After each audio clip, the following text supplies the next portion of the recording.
A shocking incident has surfaced from Indore. Two Australian women cricketers have been molested by a man on a bike. The women players were walking from their hotel to a cafe.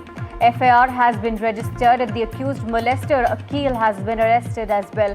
Major security lapse for the Australian women cricketers and concerns being raised over their security. My colleague Anurag joins us with more details. Anurag, take us through exactly what happened. We're learning that these Australian cricketers were walking on the road towards a cafe from their hotel when they were molested.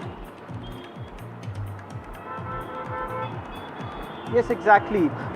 So today there's a showdown between South Africa and Australia in Holkar Stadium, which could be decisive for the semi-final lineup for the World Cup. But before that, a shocking incident when these two cricketers were walking from Radisson Hotel to a nearby cafe. They were allegedly molested by a man identified as Akil through the CCTV cameras.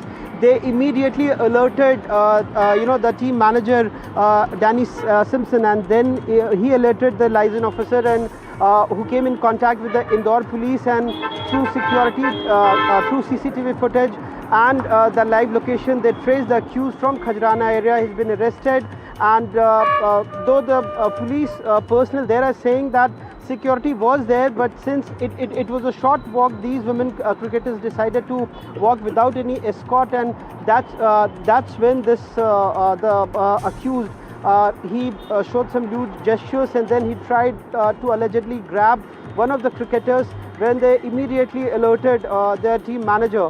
And he has been identified as 30 years old, Akil, and as per the FIR, a case has been registered under sections 74 and 78 of the Bharatiya Nyaya Sanhita, that is outraging modesty of women. And the police there swiftly identified and arrested the accused.